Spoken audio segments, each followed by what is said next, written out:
This is Off the Edge. I'm Jake Ellenbogen. My co-host, as always, is Cam Lynch, who played in the NFL for the Buccaneers and the Rams. Before we dive into it, be sure to like, subscribe, comment, rate, and review wherever you are consuming this content. And just to let you guys know what we'll be talking about today, we're really excited to dive into it because, Cam, there was a lot of great football that we saw. The Rams and 49ers, NFC West rivalry that goes back years. Just an incredible performance from both sides. I thought it was a great game overall, very competitive stuff. We saw Desmond Ridder maybe take the next step that we were really hoping for with the 2-0 Falcons. We're going to get into that. We saw a very intriguing, interesting little matchup between the Eagles and Vikings in a rematch from last year on prime time. That came down to the wire. And we also saw plenty of other games, as well as an overtime game in which the Titans took down the Chargers. Yeah. The Chargers are surprisingly 0-2. So we're excited to get into it.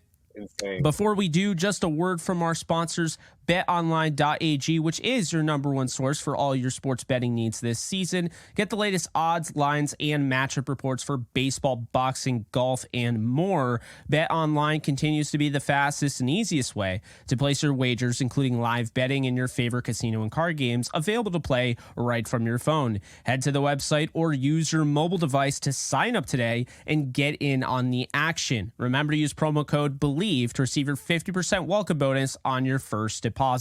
Bet online, where the game starts. But Cam, I'll tell you right now, I had a good week of underdog fantasy, and if you guys are not playing it, man, you guys are missing out. But luckily, Cam Stradamus over here has the code there for you to use and get double your first deposit up to $100 at sign up.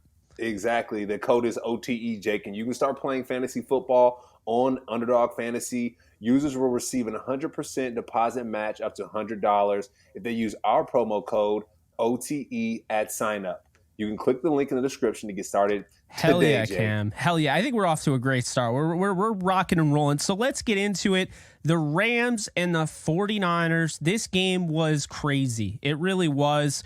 The 49ers, who are most people's, I would say at this point in the game, early on in the season, Super Bowl favorite. The way they went into Pittsburgh, cross-country trip, week one, notoriously, Kyle Shanahan struggles in week one games, but they kicked the Steelers in the mouth and then some. However, in this one, the Rams fought back, and they actually were looking at a potential win in this one. A Rams team that some people thought were going to be tanking for Caleb Williams all of a sudden looks as good as, maybe you and I advertised, but better than most people advertised.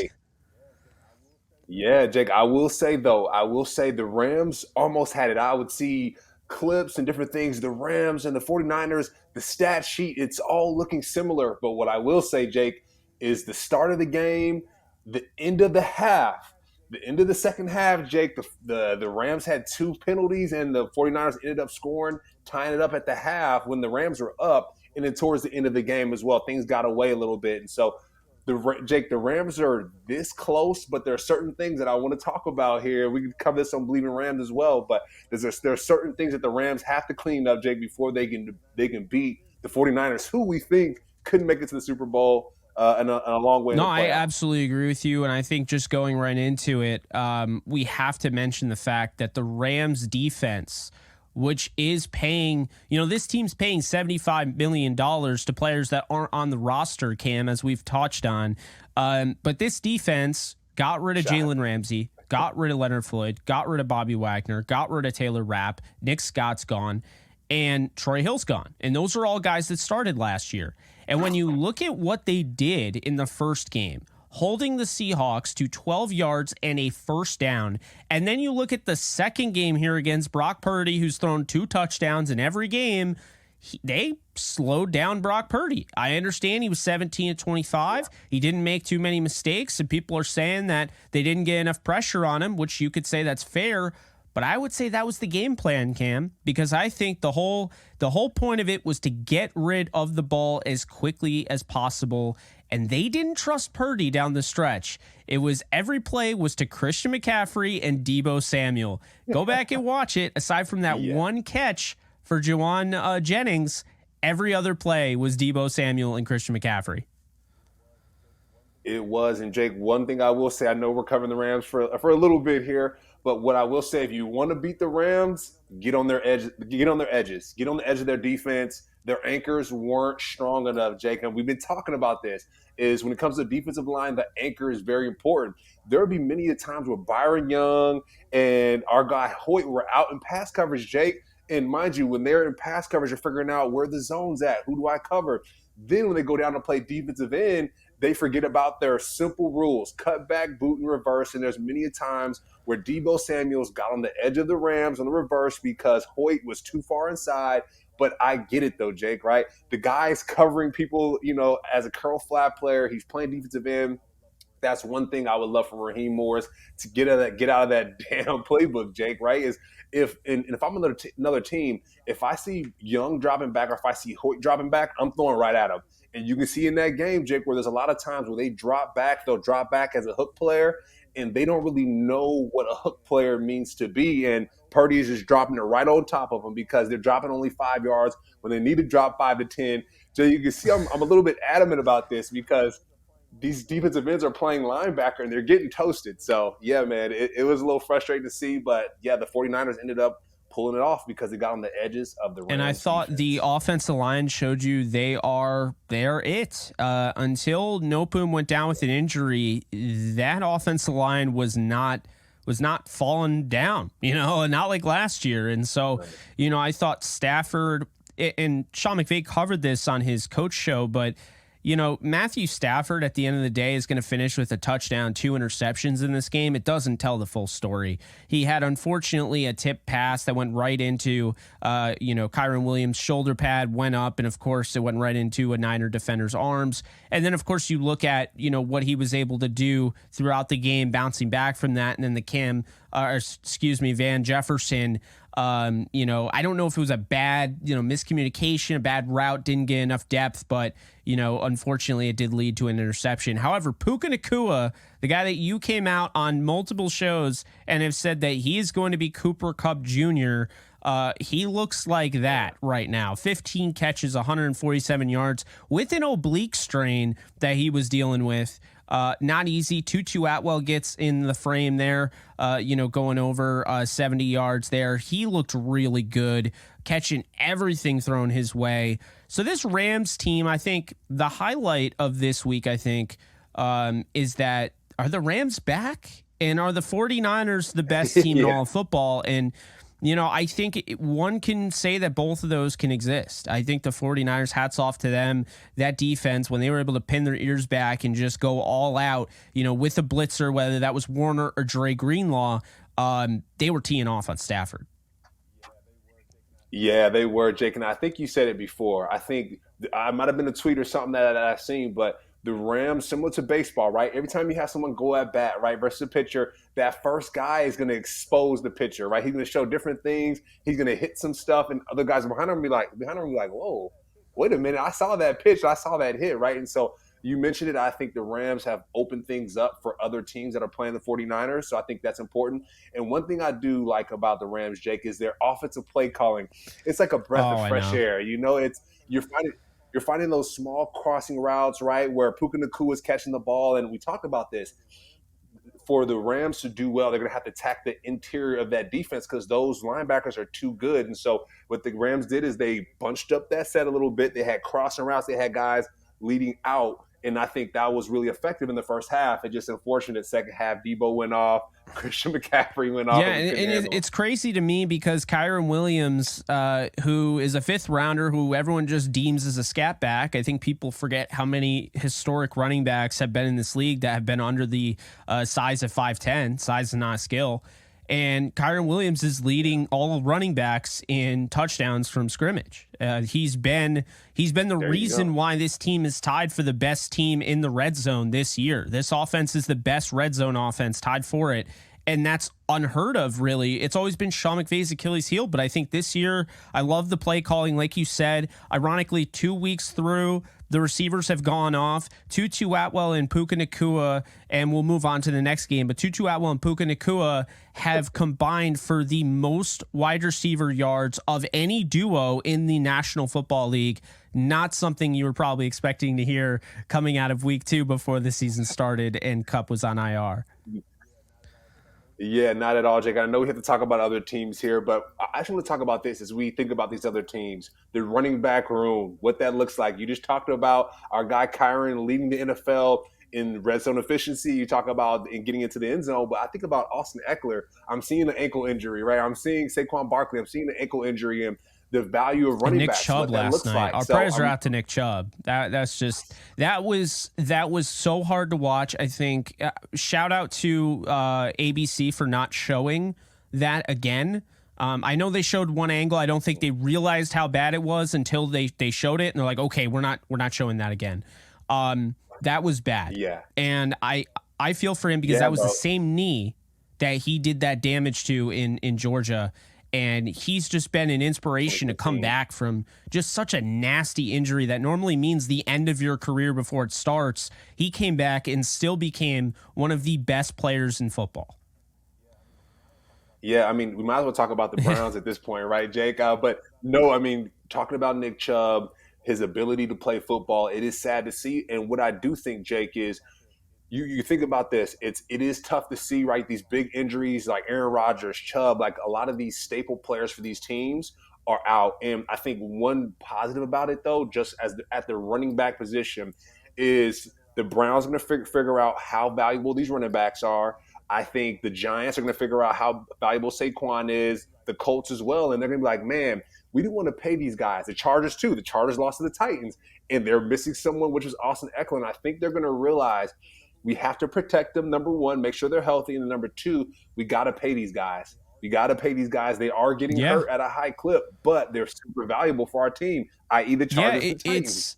And here's the thing. If you want to say, oh, well, they have a lesser shelf life, right? Then don't pay them as long, but you got to at least you got to pay them. I mean, it's going to be a position that will go extinct in wide receivers. I've already seen it with, obviously Deebo Samuel and, Cordarrelle Patterson, who's now listed as the Joker. Like that was kind of the whole, thing there with the Falcons. But in addition to that, I don't know if you saw Laviska Shenault, come out of the backfield last night, which by the way, he looks like a running back. Just move him there. All right. If you're not going to use him, just move him there. Yeah. But what do they call them? Wide backs, I guess, like wide receivers, running back. I don't at all, at all, but it is what it is. Think about this, though. We talk about running backs. There's a lot of good running backs in the game we're about to talk about. The Falcons and Packers. You talk about Bijan Robinson, Tyler Algier, A.J. Dillon. Aaron Jones was out. So here's what I saw in this game, okay? Desmond Ridder started this game off like Desmond Ridder always does. Very, very conservative, right? Doesn't want to go down the field, doesn't want to utilize. I mean, this guy is every weapon imaginable. You got Drake London, you got Mac Hollins, you got Kyle Pitts, you got Jonnu Smith, and the running backs I just mentioned, right? And a really good offensive line. So what's the deal here, Desmond? Like, I know it's in you because I watched you at Cincy, but as the game went on, Desmond Ridder got more comfortable, and he was able to lead the Falcons back in this game and scored 13 unanswered in the fourth quarter. And that is something that needs to get highlighted here because this is exactly what is going to allow a team like the Atlanta Falcons to compete and win this division.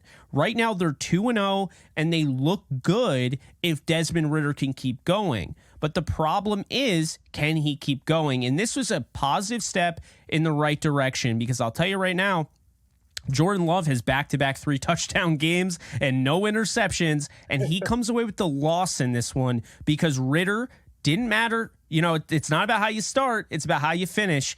And Ridder stepped up when his best was required. That's when they got his best. So hats off to the Falcons. That was a huge win that a lot of people picked the Packers in. Yeah, I picked the Packers too, Jake, right? I know A.J. Terrell, talk about Atlanta, he got his hands on the football a bit, and so I think that was big. Caden Ellis He's as well. A stud. Forcing Jordan Love. Oh, man. Bro, just 6 solos, tackle for loss, a sack. Like, just causing havoc, Jake. But let's talk about the real stud of the Atlanta Falcons and Bijan Robinson. I mean, you think about the Packers, Jake. Those guys are icing their ankles up or picking them back up. They're like, hey, Amazon base sales, can you just send me my ankles back in Atlanta to Green Bay, Wisconsin? Because man, Bijan just broke them off, right? And we see some of the clips that he has. We talk about running backs, talking about yards after contact, the yak. I mean, I don't even know if those guys touched him. That's how bad he shook them. But, folks didn't watch the game. Go back and check out Bijan Robinson really just putting moves on people, Jake. And we look at this. We talk about running backs, how they attack downhill. A lot of times guys like to dance, not Bijan. He is attacking the line of scrimmage, putting one foot in the ground, making a cut, and another foot in the ground and making everybody miss. So I thought that was really special. But going back to your point about Desmond Ridder, Jake, we're seeing him progress. You talked about his conservative. The week one, I was terrified. I was like, man.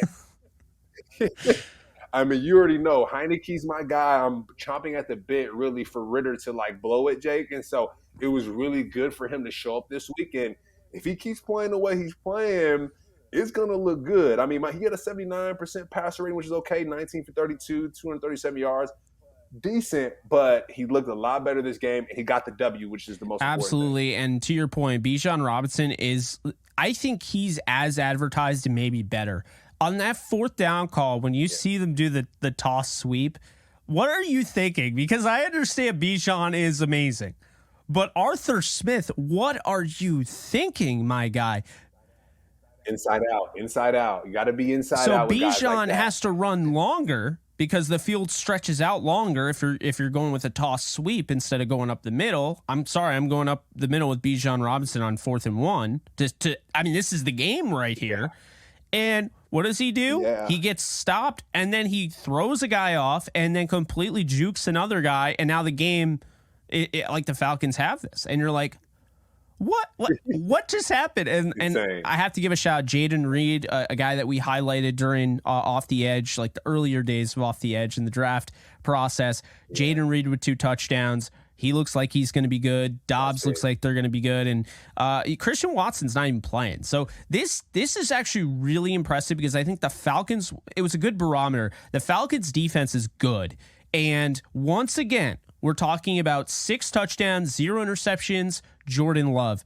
You love to see it.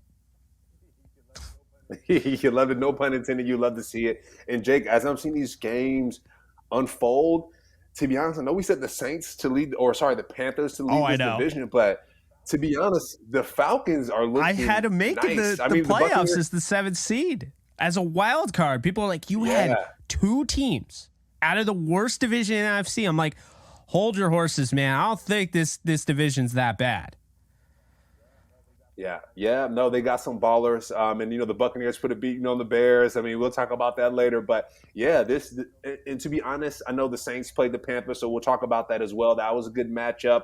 But I do think, Jake, at this point, week 2 in, I know we got 15 more weeks to go, but the Falcons are really good. By the way, shout out to Desmond Ridder, threw a 45-yard heave and gave Mac Hollins, big, thick Mac Hollins, we were talking about the offseason, a shot. And he went up and he rewarded him, man. He went up and grabbed the ball, and you love to see that. The Eagles and Vikings, this game was bizarre, okay? This game was absolutely bizarre. So at one point or another, it's 27-14. And then we're talking about the Vikings actually having a chance to win. And there was a really, really controversial call that was made that is, by the book, correct. You had Justin Jefferson reaching out for the pylon, and the ball goes out of the back of the end zone, and it is a touchback, which by rule is the Eagles' ball. So it is a turnover. Now, you are a defensive player, and I've been sitting on this thing all week long. So I'm very excited to get your thoughts on this rule, because as a defensive player, I'm sure you have a different thought than I do, because you did play on the defense, and you'll see things a little bit differently, and you've had to earn what you've gotten on the defense. For just me, who's never played football before, I look at that rule and I hate it, because I would say this: that is the one time nowhere else on the field, if you throw the ball out of bounds, okay, and The coach on the other sideline picks it off. That team doesn't get the interception. If you don't recover the fumble inbounds, you don't deserve the possession. You don't deserve the turnover. And so for me, Cam, and I'm very curious to get your thoughts on this, but for me, is it so bad to maybe make it so, okay, he fumbled out of the back of the end zone, we'll bring it back to their own 20, but they keep the football? Yeah, it is tough, Jake. It is tough because at the end of the day, the goal is to hold on to the football, right? At the end of the day, you gotta hold on to the football. So no matter how we cut it, if that ball is out, that means it's not yours at the end of the day. And so the rule, it feels uncomfortable, right? Because like you said, it's like it hits in the end zone, it's going back the other way for the other team. I get that, but at the end of the day, the goal for the defense is to stop the offense from carrying that football into the end zone.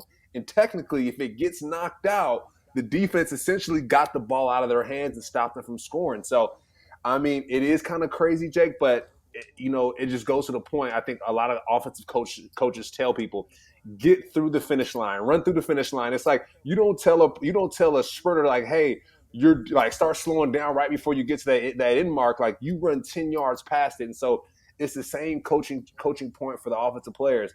Get through the end zone, finish the job, and it's hard, Jake, because you relax. You're like, oh, I'm here, ball drop, ooh, no. So it's a discipline thing. I like this because that was not a biased answer. That was not like, I'm a defensive player, we earned that right. We earned that. No. That was like, hey, I see your point. He just at the end of the day just need to hold on to the football. I thought there was a really interesting one years ago. If you remember the Sims and Lefko show on Bleacher Report, Chris Sims said, and keep in mind, he played quarterback in the NFL. And he said, to me, defensive players are always put at a disadvantage. That is the one spot where it's like you can actually get the ball, you can actually get the ball back without actually recovering it. It's like, man, the ball falls out of bounds everywhere else, and that's fine. But this is my end zone. If you can't score, then you didn't do a good enough job, and I did. And so I thought that was an interesting way of looking at it. I still like the idea of it's still a pain. You get all the way down to the red zone, you fumble, and they put it back at your own 20. You lose all those. It's essentially an 80-yard loss. I mean, I think that's a win, right? But it's a weird rule that I'm not going to fight about. It just every time it comes up, it's like, Yeah, high risk, high reward, Jake. It's high reward if you get there, but if you drop it there, it's like, so yeah, it's a tough spot. The red zone's a tough area. We can't take anything away from the fact, first off, Kirk Cousins looks like one of the best quarterbacks in all of football. It's so ridiculous to me, quarterback wins in this league and quarterback losses, because there were people saying he looked mediocre. The guy threw 364 yards and 4 touchdowns. And if you look at the stats for the season, I understand it's 2 games, Kirk Cousins is one of the best quarterbacks in all of football right now. And it's unfair because he gets this whole painted thing where it's like, oh, he's bad on prime time. 4 touchdowns, no picks. That's not bad in prime time, my guy. Jalen Hurts, who I swore by was going to win the MVP this year, did not look that great in prime time. And, then all of a sudden the stuff comes out about, Don McNabb talking about him and how he still has a shoulder issue. He's 70%. That I don't think he should have said, because that's how you get your team fined for not having you on the injury report. But anyway, DeAndre Swift on the Eagles is the reason they won this game, because, oh my Lord, what were the Lions doing getting rid of this guy? Can you honestly, with a straight face, tell me that DeAndre Swift and Jahmyr Gibbs wouldn't have been a better tandem than David Montgomery and Jahmyr Gibbs? DeAndre Swift is a better player. His issue has been health. Yeah. But David Montgomery is now dealing with health issues. And we look at DeAndre Swift. He's taken 28 carries, which we didn't see in Detroit for 175 yards and a touchdown, Cam. He could not be stopped. So then you hear the fantasy football people come out on Twitter and they're like, just give it to my guy Penny, he's better. And then Penny goes in and he does nothing behind the same offensive line. So give my man Swift some actual respect. This guy is constantly badgered. Yeah. He can't stay healthy. He can't take on a workload more than 10 carries. And here he is taking on a 28 carry workload, Cam, and leading his team to the finish line. That's a big game. And, someone else who had a big game, Devontae Smith, Jake, he shows up each week. And a lot of times I look at him like, oh, he's going to get hurt out there. My man is looking like this iPhone, like this. My man's looking like an iPhone. Not like, I know. My man is like, that's a slim guy. But one thing about him, Jake, he has it up here. I think a lot of people need to realize is this game is more mental than anything. You don't have to be built like Superman. He's the Flash, right? Super fast, stays healthy, super smart, knows where to be. And my man went off, Jake. My guy had 4 for 5, 131 yards. I mean, that's not bad at all. Another thing, though, too, I want to call out. I know everyone's talking about it, but A.J. Brown, right? A.J. Brown was a little frustrated with Jalen Hurts. And, Jake, I wonder if we see more from Jalen if he's hitting his guy, AJ, right? AJ's not really getting many receptions, not really many big plays. There was one play, I know AJ was on his back, and then after that, he threw him the ball, but it was outreach. And it was a little, you know what I mean? It was a little too far for the fingertips. So I'm hoping that Jalen connects with AJ because I'm feeling what I'm feeling in at the Bills, right? With our guy, with Allen and the brother. But, they have to connect. Because I have a feeling that if A.J. Brown is not happy this next game, Jay, he's going to be like, man, trade me, bro. This guy ain't throwing me the ball. And that might be a little too soon because they went to the Super Bowl last year. They want to go back. But I'm hoping that connection works because I think Jalen's numbers go up and we can see a better Jalen Hurts. I'll say this right now. AJ's got to watch it because you don't want to be that guy that's down playing for his third team because he pushed himself out of 2 teams. And I do think that's something that matters in the league. You know what else is something that matters in the league when you're a rookie and you can come out and make an impact the way Jordan Addison has made an impact. We talked about Puka Nacua. Yeah. Jordan Addison's right behind him. Another touchdown, a 62-yard catch and run. TJ Hawkinson adds 2 touchdowns in this game. I mean, Justin Jefferson had 159 yards. It's so easy with him. He is just like this, it's just so natural. The game is so smooth. And then, of course, you had KJ Osborne, who I don't know, the Eagles defense forgot was on the team because he's just waiting in the end zone, knitting or whatever he was doing. And, just a simple pitch and catch, man. But no, Cousins had 125.6 passer rating. Put some respect to my guy's name. I know we lost. I know they're 0-2. They're not 0-2 because of Kirk Cousins. I can tell you that much. Yeah, and the Eagles defense too, Jake. It's a different. I think one of the announcers was saying it's a different defense. It's a different team. There's a different coordinator, different offensive coordinator. So that could be the reason for the frustration for A.J. Brown on the offensive side, and then the defensive side, allowing Kirk Cousins to go crazy like that. Like your defensive line is too good for that to happen. So the DBs. I know Justin Evans is back there. I played with Justin, super athletic kid. But I think they have to figure it out in that back end there, Jake, because I think they were getting torched by our guy Cousins, Captain Kirko. And to be honest, to be a Super Bowl contender, wanting to do that again, that's unacceptable. That's just, I know they got the W, but the DBs were getting torched. It wasn't a great night for them in that defense like that, or at least the back end. So they're going to have to tighten that up as they continue. No, I absolutely agree with you. We move on to an AFC North matchup that maybe coming into the year we thought could be massive. Right now with Joe Burrow dealing with the unfortunate calf issue, this doesn't look like the same Bengals team. Now, to be fair, the Bengals went to the Super Bowl the year they started 0-2. So they are 0-2 yet again. They lost 27-24 to the Baltimore Ravens. I thought Lamar Jackson looked really good in this game. Was able to get it to all sorts of receivers. And unfortunately, our guy Odell Beckham Jr. left the game with an ankle, so I hope he's okay. But you saw multiple targets all over the place. You had Aguilar getting involved. You had Zay Flowers, who looks as good as you and I kind of were thinking he'd be. Mark Andrews, Odell, Rashad Bateman, Justice Hill, Isaiah Likely. He tried to get Devin Duvernay involved. He did not come away with a catch. But big Gus the Bus Edwards, now that J.K. Dobbins is done for the season, you need a guy to pick up the load. It's never been a question, is Gus able to do it? It's a question is he able to do it and stay healthy doing it? And as long as Gus Edwards stays healthy, with the ability Lamar Jackson has, and then you have Justice Hill, I know they're also interested in Cam Akers, and that's a whole thing. But you have enough diversity in that run game, because Gus Edwards runs like Jerome Bettis. So he just runs over people. You have him, you got Lamar, you got Justice Hill. That's not bad. And if Gus runs at a 6.2 yards per carry clip, I mean, this Ravens defense, this Ravens offense is going to be spooky, and the defense is going to be spooky because it's like, all right, well, you guys are keeping us off the field, and now we're ready to go and chomping at the bit. I mean, I got to tell you, aside from T. Higgins, I thought the Ravens defense looked really good. T. Higgins got in the end zone twice. Yeah. Great players make great plays, right? But, holding Jamar Chase to 31 yards on 8 targets, you'll sign up for that all day.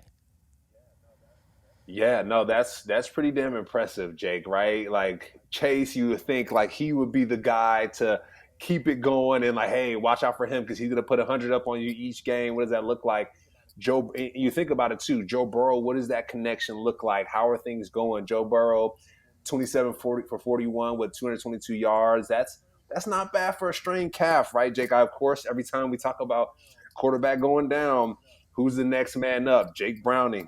Jake Browning's got to step up and move things forward because if not, Jake, by the time Joe Burrow gets back, whether that's 2 or 3 games from now, they could be 0 something, So, you want your backup to move things forward. I think that's so important. And I feel like a broken record, but your backup quarterback could be your quarterback for the rest of this season. You just never freaking know. And so Jake Browning, the best of luck. Find Jamar Chase when you can. T. Higgins is going off. I'm sure T. Higgins is going to be double teamed next game because, like you said, my man found the end zone twice. But I think that's going to be really important for Joe Burrow to get back healthy and this team to move things along because it's looking ugly, man. I mean, we do a preview before every game, and I pick the Bengals to not win each time. So that's a little concerning. Like you said, these past couple of years, they found their way to the championship. So they're going to have to figure it out. And to be fair, to add context to those 0-2 season, that 0-2 season where they went to the Super Bowl game, I mean, you have to keep in mind, like Joe Burrow wasn't dealing with this right now, so this is different. And, I'll just say this. It's a good thing they picked up Will Grier. It's a good thing they threw him on the practice squad because it's now been 2 weeks. He's starting to get, acclimated with the playbook, I would imagine. You have to trot out Browning. I would look for them to potentially make a trade for Brandon Allen, who's on the 49ers, because he actually was the previous backup, has started some games with Zach, Taylor, and I think that would probably be the move that they end up making. I wouldn't be surprised. The 49ers don't need him, so I think that's the move that they'll end up making. But just want to give a hats off to Geno Stone. He was a 7th-round pick in 2020. Here he is leading the team in tackles, came away with a huge game-altering interception. Geno Stone, man, player of the game, in my opinion. He was great. We move on, though. Okay, this was the surprise of the week, in my opinion. Seahawks 37, Lions 31. Maybe it was because the Rams beat the brakes off of Seattle and you got an angry Seattle team on the road, just kind of like, man, what are we? And sometimes that's a little bit of a wake-up call before it has to be a wake-up call. And maybe you got the Lions, extra time off. Maybe you got a little rusty. It's hard, with that first game because it's like you get ready. You're on a short week essentially, but it's not a short week because you haven't started the season yet.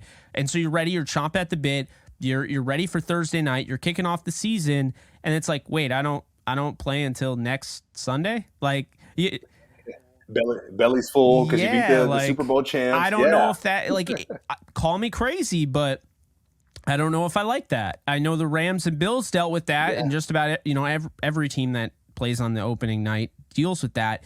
It just feels like one of those things where on paper it sounds good to have those days off, but it can actually take you out of the competitive flow. And you as a player, you could attest to that. Like anytime, you're getting your routine together and then something like that comes up, it's like, man, what?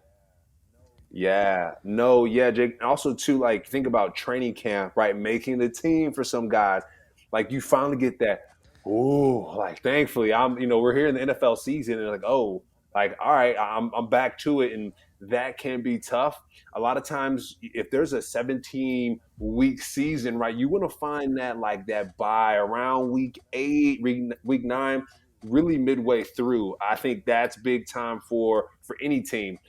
And then I would say this too: getting a bye at the beginning of the season is probably the worst thing possible because you got to go straight through now. Like you got to go straight through.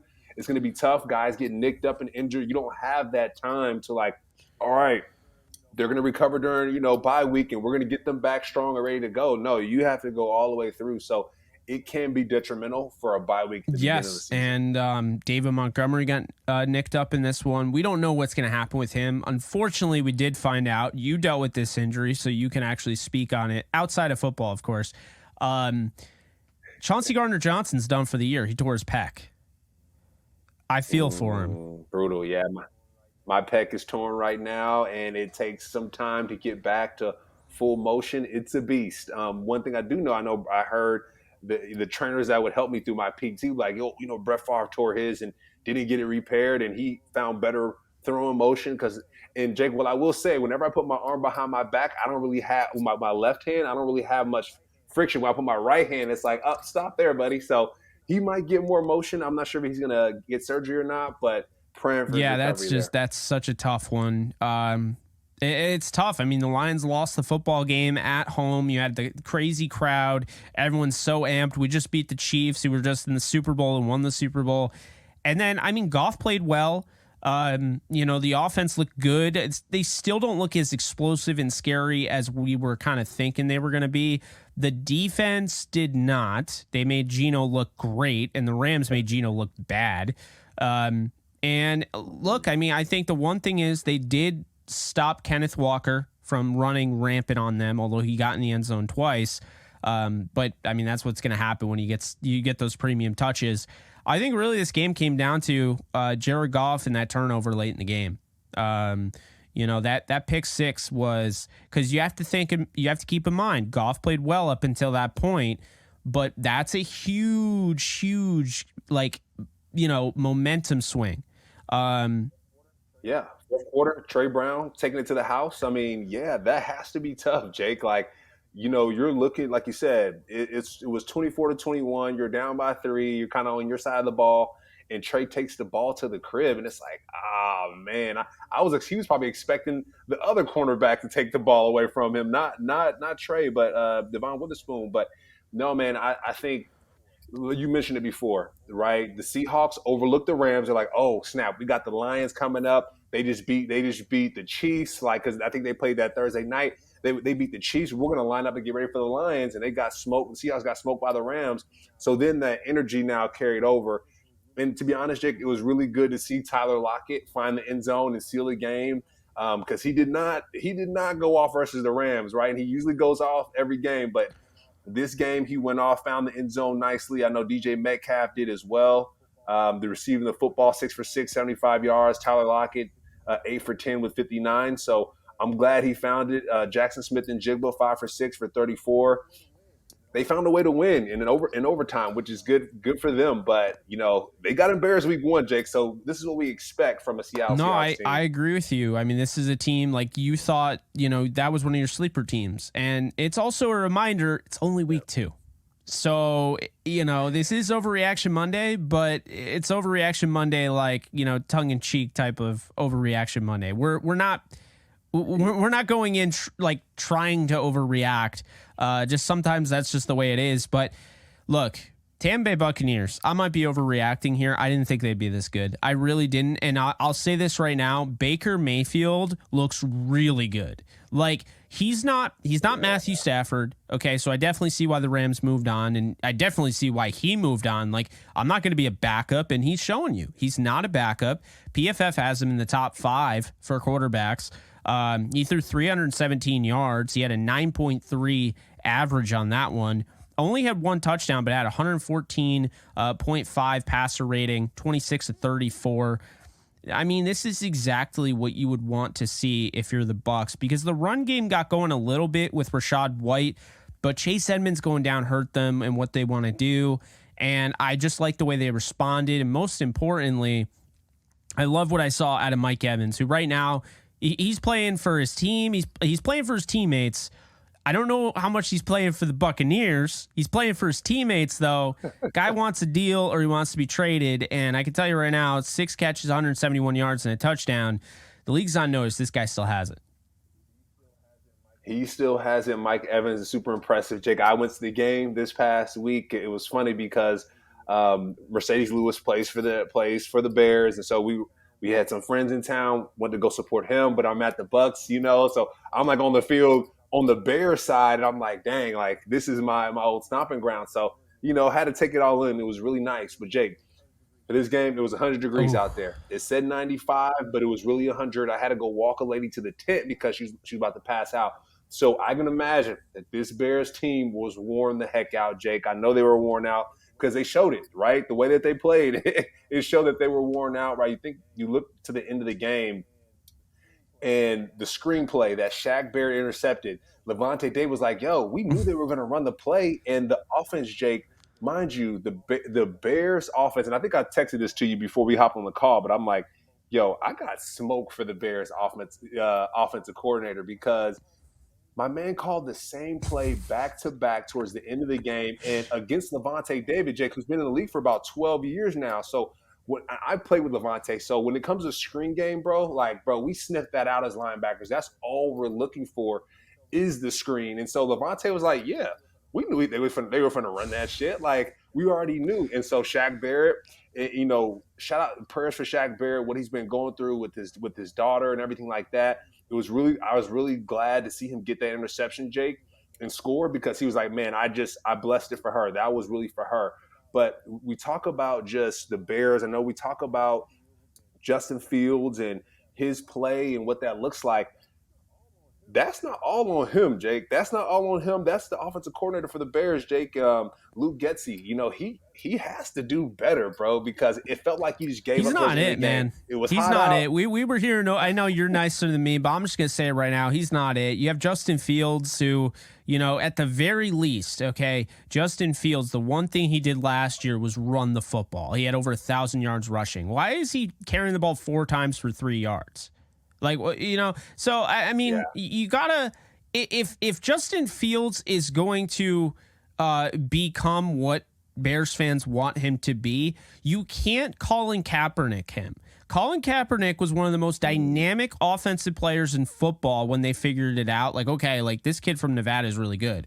The problem with Colin Kaepernick is that he fell victim to what the league ended up being with those running quarterbacks. RG3, the same thing. Sorry, man. We have too much invested in you. You have to be a pocket passer. And Colin couldn't do that because Colin is not a pocket passer. It sounds like Josh Allen. It sounds like Josh Allen right now. Josh Allen trying to figure out this runner pass, jumping over people. It's so tough. Like it's with tough. Justin Fields, like you got to use his best ability, which is running the ball. He is not a great passer yet. It's not to say he can't become one, but he's worked. I mean, he got sacked 6 times, lost 42 yards on those 6 sacks. That's insane. That's almost half the football field. So when you think about that, and then Baker not getting sacked at all, Baker, he's not as fast as Fields, but he's well versed in pressure. Because this guy has great pocket mobility. He's had to work at it. Not at Oklahoma necessarily, but, when he was on the Browns, for sure. And so the hope is that Getsy gets it together and starts actually using Justin Fields the way he's supposed to be used. Make it a little bit easier on him. Oh, we don't have the offensive line. draw up design runs. I mean, the fact that Justin Fields, who was getting MVP talk before the season, is looking like a total bust right now. It's not fair to Bears fans. It's not fair to Fields. And it's just not fair to the expectations, I think, that were put on this team. I mean, I had this team going 7-10, 8-9, and I thought that they were going to be fighting to the end. I mean, this team might be in the sweepstakes for Caleb Williams if they don't turn this thing around. And that is going to be a really difficult conversation to have internally, because it's like, Caleb Williams is better than Justin Fields. He's a better thrower of the football. Like, it would be a no-brainer, you'd think, but at the same time, it's like, man, you're really trying to invest in this kid. You already traded away the first-round pick, the first overall pick to the Panthers. I mean, it does help knowing that, he's not exactly killing it over there right now, Bryce Young, but still, I mean, Justin Fields, he's got to step up. The offensive line has to step up. This run game can't get anything going on the ground. And the offensive coordinator has zero creativity. And I agree with you. I mean, he's using the same plays over and over again and just putting Justin Fields out there like he is a pinata. He's making him look bad. Yeah, he's making Justin look bad, bro. And one thing I will say, a bright spot, you mentioned the running game not doing too well. Roshan had some okay carries, Jake. 4 carries for 32 yards, caught a pass for 8. I think he gave somebody a truck stick. It was funny because we were covering Roshan during the draft, right? We were like, Bijan, Roshan. Roshan is that shadow sleeper. He's a baller, but he's behind him. And I pointed to my wife. I'm like, look, there's Roshan, Texas guy out there balling. And mind you, though, I'm there for the Buccaneers, but it was really cool to see Roshan get to it. And so that was a bright spot for that team. But other than that, Jake, furthermore, did you know that Roshan is in the top 5 in running backs in pass pro according to PFF grades? I mean, look, Khalil Herbert, former KU Jayhawk, did transfer away. But still, once Jayhawk, always Jayhawk. Love Khalil. Yeah, Roshan needs to start, because they don't have a choice. If Roshan is the best pass protector, Roshan needs to be in the game, because right now they can't protect Fields to save their life. It's that simple. It's full stop. Yeah. Like, he needs to be in the game. Protect your money. Protect your assets, because he'll be gone. Like, and what's going to happen if he gets hurt now? Why is he out there? It makes you wonder. It's like, I mean, if you're not going to use him the way he's supposed to be used, like, and I'm not trying to entirely defend Justin Fields, because I don't think he's playing good football, but they were in that game, and and I think we can take a look at the film, and he had this guy open, this guy, like I was saying off air, he had 3 guys open, and then he just ran into a sack. My man is seeing ghosts out there because he is so shell-shocked from essentially not having any time to throw. We could not have been more wrong about the Bears' offensive line, but it makes me wonder, though, because of how lackadaisical the OC has been, that maybe it's throwing off the offensive line. Maybe there's some injuries there, like Nate Davis didn't play.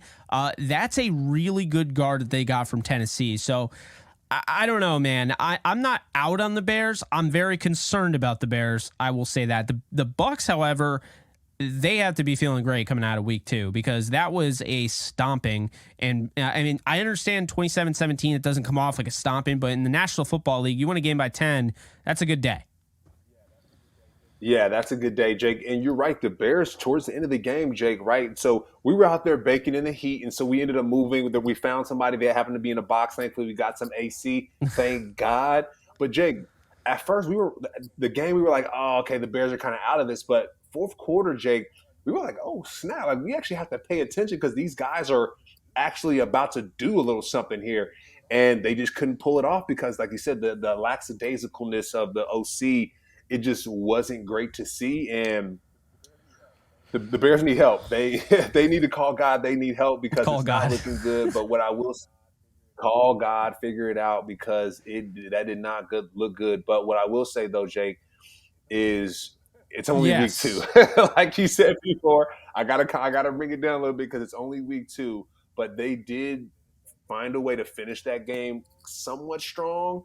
Just the very end, they just dropped it all. But yeah, man, the Bears got to pray for y'all this year. Baker almost had 50 more QBR points than Justin Fields.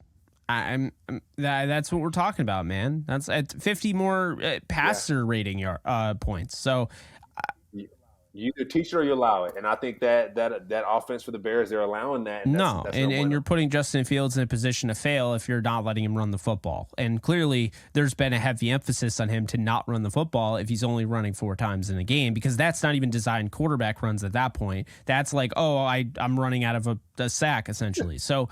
We are getting down to the wire here. We did want to change up how we go about this show, because instead of hustling to the end and we want to get the best games of the week out of the way. We do have storylines, and I'll rip right through them, Cam, and then we can kind of discuss a little bit before we wrap it up here. Titans 27, Chargers 24. That game, Keenan Allen went off. But they lost. The Titans won that game. I don't know how they won that game. I don't think the Titans were great in that game, but Tannehill did make some throws that he clearly could not make in New Orleans, and that's what was the deciding factor of that one. Austin Eckler killed them. I'll tell you that right now. We like Josh Kelly and all, but he's not Austin Eckler. So then we move on. The Colts, Anthony Richardson gets hurt. Hopefully he'll be okay. I do like that they took him right out of the game because of the concussion protocol, not messing around there. Minshew leads him to a win. CJ Stroud, he looked pretty darn good, Cam. I'm just going to say it right now. I'm not trying to get anybody in trouble for anything, but the Panthers, it has to sting a little bit early on in the year. Cowboys. Zaire Franklin for the Colts. Best linebacker in the league right now. Got to shout him out because I know, we talked about our linebackers. He wasn't on that list, and he told me about it, and he's showing it. So it's really good. You're welcome, Colts fans. He lit a fire under Zaire's ass. But, all jokes aside, Cowboys defense just looks so dominant 2 weeks in a row. I'm still not sold on their offense. I'm not, but their defense looks really good. And poor Zach Wilson, man, the stats are going to show that he was terrible. I don't think he played that bad. The 3 interceptions, going against that defense, it's funny. Cowboys got out of harm's way with that one because on that schedule, when they had Aaron Rodgers, that's a completely different game. But hats off to the Cowboys, who are now 2-0, and the defense looks like the best in football. Yeah, Michael Parsons, Gilmore. These guys are looking unbeatable. Like Michael Parsons at will, Jake. They're starting to compare him. Tony Romo is trying to compare him to the Aaron Donalds and stuff like that. And I think at this point, we might as well just go ahead and say it. I think this year, Jake, if he gets defensive MVP, then I think we just go ahead and put them in at least that atmosphere. LT, they're talking about LT. Hey, is he comparable to him? And so in a minute, I think we're going to start putting him in that atmosphere. Not the same, but just in that. I agree. And I think we've talked about that before the season, that Parsons is the closest thing. And we've also heard that from Siciliano over on the Rams show that we do. So not out of the realm there, but the Bills look like their old selves. Big win for the Bills, just basically cleaning house on the Raiders in Buffalo. Shout out to them for finally getting James Cook involved, went over 100 yards. Kind of told you so there. The Chiefs avoid 0-2 with an ugly road win, but hey, a win is a win, and the Chiefs are not going to be 0-2. They had to earn that one against the Jaguars. That was not fun to watch. Commanders. Oh, yes. Jake, sorry.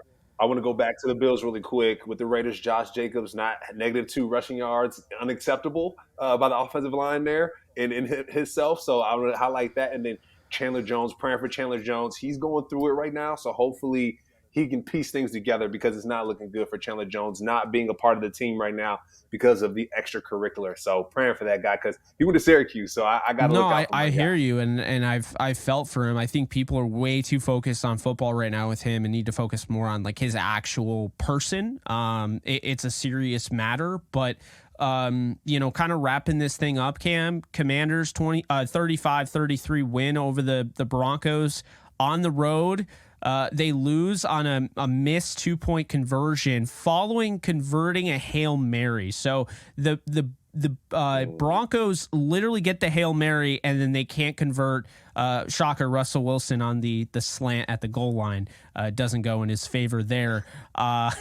So rookie Bryce Young, he struggled more than I think we thought he was going to. To be fair, I want to add context. His receivers, aside from Thielen, aren't getting open. and there's been some drops. Yeah. I think he's having a hard time, and I really don't think, I'm going to say this right now, I like Reich. I do not think he should be calling the plays over our guy Thomas Brown. I don't believe so. I think Thomas Brown would have kept the game rolling with the run game. You got Miles Sanders. He had 1,200 yards last year. Why is he not carrying the ball when you got a rookie quarterback against what I think it's fair to say, Saints got one of the best defenses in football, man. They are disgusting. Yeah. They got some. They've always been good. You're right, Jake. I talked about this last time. The Panthers offense, it looks a little too simple for our guy Bryce. He's like, man, like this guy don't get open. He looks super comfortable in the offense, but it's not complex enough. It's not dynamic enough for him. So yeah, I agree. He's struggling a little bit. And sorry, going back to the Broncos really quick.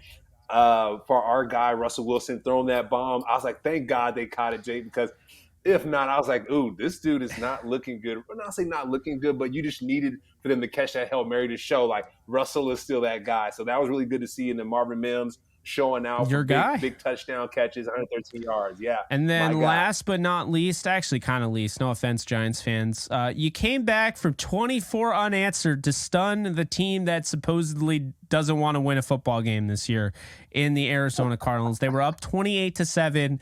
And they literally wrestled defeat out of the jaws of victory. So unbelievable stuff there. And unfortunately, the Giants won't have Saquon Barkley in all likelihood for the 49ers game. So that is going to be something else. Hopefully the Giants figure it out, man. I think Dable is an amazing coach, but right now, especially with Wink Martindale, defensive coordinator, it's math ain't mathin'. Yeah, and also too, the running back. I'm going back to the running back piece. We started the show like this. The key running backs are out for a lot of these franchises. I'm curious to see how they do. Right? And Jake, I said a little bit earlier today. I don't know if the running backs are kind of getting together. Like, hey, do you have an ankle injury? Or is your ankle hurting? Is your ankle hurting? Okay, cool. Mine is too. We're going to sit out and show these guys. I'm not going to say it is because I know the NFLPA has a law, or the NFL has a lawsuit out against the NFLPA about some of these running backs. I don't want to dive too far into it, Jake, but what they say, the NFL is going to learn today the value about these running backs for sure. No, I hear you. And I think the one game we didn't cover that we did kind of, but not really, the Steelers. Let's just end on this note. The Steelers defense is for real. Has been. The Browns defense is really, really good. Deshaun Watson is not a good quarterback. He is not the same guy. That team is going to struggle if they can't run the football, but hats off to Jerome Ford, who did run the football, went over 100 yards, and was the only reason the Browns had a chance of winning that game at the end. Because, man, Deshaun Watson, until the very end when they're in the 2-minute offense, looked putrid against this Steelers defense. Yeah, I mean, we got T.J. Watt and Alex Highsmith, Jake, who are strip sacks to touchdowns to pick sixes. I mean, T.J. Watt, Jake, we talked about this before. People don't realize, but we talk about Parsons, but T.J. Watt, let's not forget about him. Probably the best defensive player in the league, second to Aaron Donald. So, full stop. He's awesome. And I think Alex Highsmith, it was nice to see him get his flowers last night because that dude is a baller. The forced fumble, the pick six. I had a chance to interview him before he even came to the NFL. His dad is a Steelers fan, so it's a cool little story there. But yeah, just really cool, really happy for him, and it was a good win for the Steelers, and it was a fun week too. We saw a lot of games that were down to the wire, one possession games, fun games. We saw games that didn't make any sense that maybe we'll get more clarity in week 3, but that's going to do it. That's going to do it for week 2. We're closing the book. We're moving on to week 3.